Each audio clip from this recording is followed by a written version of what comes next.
बिस्मिल्लाहिर्रहमानिर्रहीम। अस्सलाम वालेकुम। सपोज़ करें ये एक इलेक्ट्रिक बोर्ड है और इस बोर्ड के साथ डिफरेंट इलेक्ट्रिक अप्लाइंसेस कनेक्टेड है। यानी कि इस बटन के साथ पंखा कनेक्टेड है, इस बटन के साथ लाइट कनेक्टेड है, इस बटन के साथ टीवी कनेक्टेड है और इसके साथ मोटर कनेक्टेड है, इसके साथ रेफ्रिजरेटर फ्रिज कनेक्टेड है और इसके साथ चार्जर कनेक्टेड है। अब इसको अगर हम ऑन करते हैं तो फ़ैन ऑन हो जाएगा, इसको ऑन करते हैं लाइट, यानी जो बटन जिस चीज़ से कनेक्टेड है उसके हिसाब से वो चीज़ ऑन हो जाएगी। लेकिन सपोज़ कर लें ये सारे बटन हम ऑन कर देते हैं, ये सारे बटन ऑन हो गए हैं, लेकिन कोई एक बटन सपोज़ कर लें ये बटन मैंने ऑफ़ कर दिया है, ये मोटर वाला बटन है, तो क्या मोटर चलेगी? नहीं चलेगी। और अगर अब इन बटन्स में से मैं लाइट वाला बटन ऑफ़ कर देता हूँ तो क्या लाइट ऑन होगी? नहीं होगी। कुछ ऐसा हिसाब हमारे जिस्म और दिमाग का है।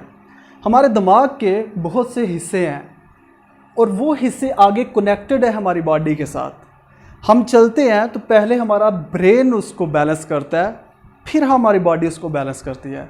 हम बोलते हैं तो पहले वो ब्रेन में प्रोसेस होता है, फिर हमारी बॉडी आगे उसको फंक्शन करती है। इसी तरह से अगर हम एक्सरसाइज करते हैं, रनिंग करते हैं, हमारा स्टेमिना बढ़ता है या कुछ भी हम करते हैं, इवन हम चलते फिरते हमारी जो मोटर स्किल्स हैं, काम करने की जो सलाहियतें हैं, ये भी डायरेक्टली ब्रेन के साथ कनेक्टेड है। तो आज हम देखेंगे कि क्या वजह है कि जब हमें फालिज होता है तो उसके बाद हमारे बॉडी के कुछ पार्ट्स डैमेज हो जाते हैं, कुछ लोगों की लेफ़्ट साइड डैमेज हो जाती है, कुछ लोगों को बोलने की सकत ख़त्म हो जाती है। तो उसके बिहाइंड भी यही फैक्टर है। जब किसी ब्रेन के एक हिस्से को ब्लड नहीं पहुंचता, ऑक्सीजन नहीं पहुंचती, वो हिस्सा डैमेज हो जाता है और उस हिस्से से जुड़े हुए जो भी बॉडी के फंक्शंस होते हैं वो भी डैमेज हो जाते हैं। तो आज हम यही देखेंगे कि फालिज क्या है, कैसे होता है, इसकी कितनी किस्में हैं।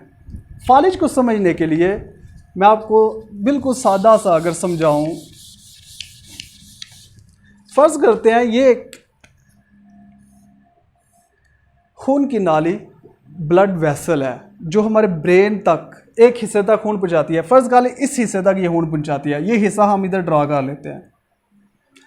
अब अगर ये नाली यहाँ से बंद हो जाती है, इस हिस्से तक खून पहुंचेगा? नहीं पहुंचेगा।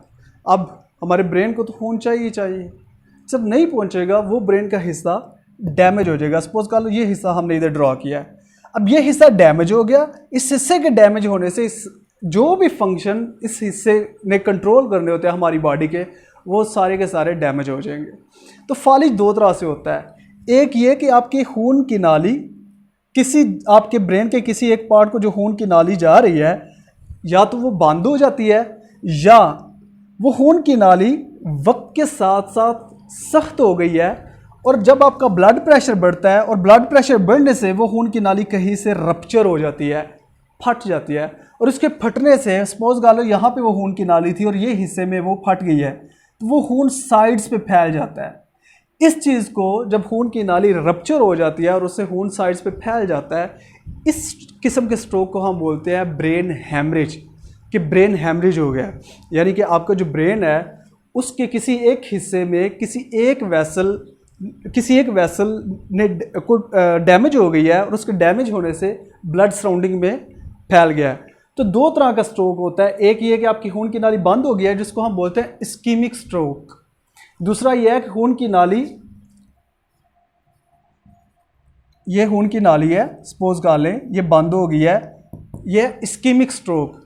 लेकिन अगर सपोज कर लें वो बंद नहीं हुई लेकिन वो कहीं से रप्चर हो गया, रप्चर होने से वहाँ से ब्लड निकल के दिमाग के दूसरे हिस्सों में फैल गया है, तो इसको हम बोलते हैं ब्रेन हैमरेज। ये इंतहाई ये सादा लफ्ज़ों में मैंने ये समझाने की कोशिश की है। अब एक और थोड़ा सा अगर आप समझना चाहते हैं ये खून की नालियाँ कैसे काम करती हैं या किस तरह से फंक्शन करती हैं, तो उसको समझ लेते हैं।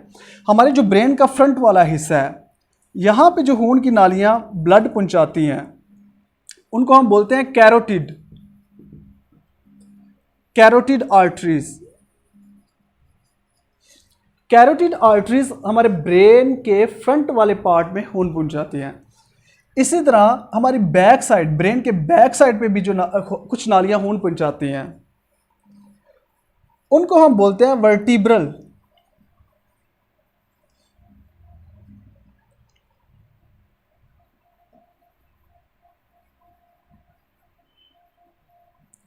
Vertebral arteries. अब ये जो आर्टरीज होती हैं जो फ्रंट और बैक दोनों से हमारे ब्रेन को खून पहुंचाती हैं, इनका फंक्शन क्या होता है? याद रखिएगा, आपका जो ब्रेन है इसमें 100 बिलियन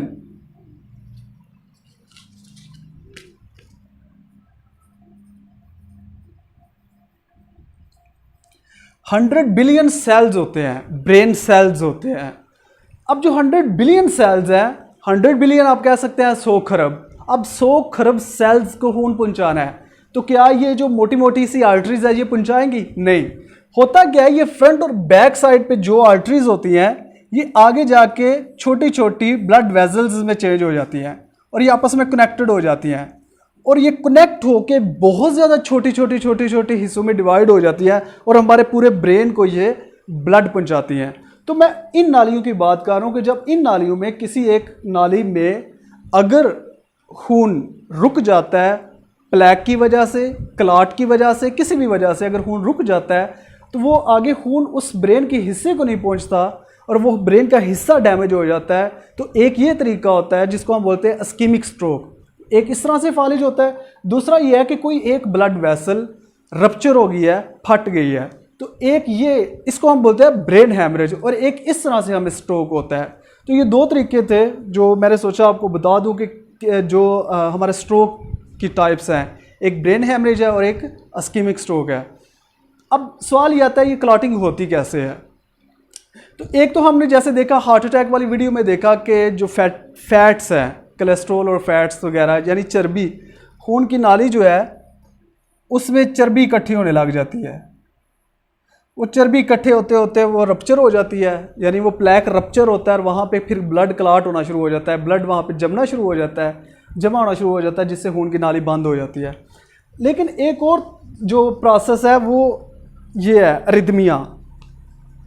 अरिदमिया क्या होता है? या तो आपकी दिल की धड़कन बहुत ज़्यादा तेज़ हो गई है जिसको टैकीकार्डिया बोलते हैं, या आपकी दिल की धड़कन बहुत ज़्यादा स्लो हो गई है जिसको ब्रैडीकार्डी बोलते हैं, या आपकी दिल की धड़कन इरेगुलर हो गई है जिसको एट्रियल फेब्रिलेशन हम बोलते हैं, वेंट्रिकल फेब्रिलेशन बोलते हैं, एट्रियल फ्लटर बोलते हैं, वेंट्रिकल फ्लटर बोलते हैं, पैक्स बोलते हैं, पीवीसीज बोलते हैं। यानी कि ये 6 या इससे ज़्यादा ये सारी की सारी धड़कन की इरेगुलर होने की किस्में हैं, लेकिन इनको हम डिस्कस नहीं करते। लेकिन अरिदमिया की वजह से जो प्रॉब्लम बनती है या ब्रेन में स्ट्रोक होने के चांसेस होते हैं, उस कंसेप्ट को हम बिल्कुल सादे लफ्ज़ों में समझना चाहें तो वो कुछ इस तरह से होता है। फर्ज करते हैं ये आपका हार्ट है, ये अपर चैम्बर्स हैं, ये लोअर चैम्बर्स हैं। अब इनका काम क्या होता है कि ऊपर से ब्लड नीचे भेजना और नीचे वाले जो वेंट्रिकल्स हैं इन्होंने आगे बॉडी में सप्लाई करना होता है। जो लेफ्ट वेंट्रिकल होता है इसने पूरी बॉडी में ब्लड को सप्लाई करना होता है। अब होता क्या है कि जब हमें अरिदमिया होता है, अरिदमिया यानी दिल की धड़कन का मसला होता है, तो कहीं ये ऊपर वाला हिस्सा जो होता है ये कुछ ब्लड का जो हिस्सा होता है यानी खून का हिस्सा होता है या खून का कुछ आप कह लें कि मिकदार होती है, वो सही से डिस्चार्ज करके नीचे नहीं भेजता। जब वो सही से डिस्चार्ज नहीं करता, वो ब्लड कहीं यहाँ स्टे करता है। उसके स्टे करने के दौरान जो हमारे ब्लड में प्लेटलेट्स होते हैं, फाइब्रिन होती हैं, ये क्लॉटिंग फैक्टर्स होते हैं, ये इकट्ठे हो जाते हैं, इकट्ठे होकर वो क्लॉट बनाते हैं। अब थोड़ी देर बाद जब वो क्लॉट नीचे खून में आता है और ये फिर आगे पूरी बॉडी में पंपिंग होती है और वो कहीं क्लॉट हमारे ब्रेन की तरफ चला गया है और वहाँ जाके वो वेजल में फंस गया है, तो इस वजह से भी स्ट्रोक हो सकता है। यानी स्ट्रोक दो तरह से हो गया, एक हमने ऐसी ग़िज़ाएँ खाई जैसे हमने बहुत ज़्यादा एनिमल फूड खाया यानी कोलेस्ट्रॉल लेवल हमने बढ़ा दिए, एक तो हो गया कि उसकी वजह से चर्बी इकट्ठी हो गई है। एक हमें अरिदमिया की वजह से होता है, अरिदमिया यानी दिल की धड़कन का मसला, उस वजह से भी जो स्ट्रोक के चांसेस होते हैं कि वो ब्लड क्लॉट जो हमारे दिल में यहाँ कहीं बन गया खून के स्लो होने से, जमा होने से, वो क्लॉटिंग की शक्ल में उसने कर ली और वो क्लॉट फिर आगे जब हमारे दिल ने पंपिंग की और वो कहीं ब्रेन की तरफ चला गया और एम्बोलिज्म हो गया। ये जो खून की नाली जहाँ से बंद होती है यानी क्लॉट की वजह से या प्लेग की वजह से, इसको हम बोलते हैं एम्बोलिज्म। तो वो जो एम्बोलिज्म हो जाता है और फिर उसके बाद ये सारा का सारा डैमेज होता है। तो आज फिर मैं अब रिपीट करने लगा हूँ, हमारे ब्रेन में 100 बिलियन सेल्स होते हैं, हर सेल को ऑक्सीजन चाहिए होती है, ब्लड ऑक्सीजन चाहिए होती है। उस ऑक्सीजन को पहुंचाने के लिए दो तरीके होते हैं, एक है कैरोटिड आर्टरीज जो हमारे ब्रेन के फ्रंट में होती हैं, दूसरी है वर्टिब्रल आर्टरीज जो हमारे ब्रेन के बैक साइड पे होती हैं। ये दोनों आर्टरीज आगे जाके ब्रेन में छोटी छोटी वेजल्स में डिवाइड हो जाती हैं। और उन वेजल्स का काम होता है 100 बिलियन जो 100 खरब सेल्स है उनमें एक एक सेल को खून पहुंचाना। अब जो ये वेजल्स है ये जब कभी किसी भी वजह से, चाहे प्लेग की वजह से चाहे क्लॉट की वजह से, ये जब बंद हो जाती हैं तो उस वजह से किसी ब्रेन के एक हिस्से को जब खून नहीं पहुंचता तो हम बोलते हैं इस्कीमिक स्ट्रोक हो गया। यानी फालिज की एक किस्म है जिसको इस्कीमिक स्ट्रोक बोलते हैं। दूसरा ये होता है कि आपकी ब्लड वेसल कोई स्टिफ हो गया, हार्ड हो गया और आपका ब्लड प्रेशर बढ़ा हुआ है। ब्लड का जब प्रेशर बढ़ेगा तो वो जो खून की नाली होती है वो बर्दाश्त नहीं कर पाती। बर्दाश्त ना करने से उसकी हार्डनेस, वो पहले ही हार्ड है, फ्लेक्सिबल तो है नहीं, अब जो हार्ड होती है तो वो प्रेशर जब आता है तो थोड़े कुछ अरसे के बाद वो टूट जाती है। वो टूटने से क्या होता है कि फिर वो उस ब्लड वेसल से खून निकल के ब्रेन के दूसरे हिस्सों में फैल जाता है, जिसको हम ब्रेन हेमरेज बोलते हैं। आई होप सो आपने इस चीज़ से काफ़ी कुछ सीखा होगा। अल्लाह हाफिज़।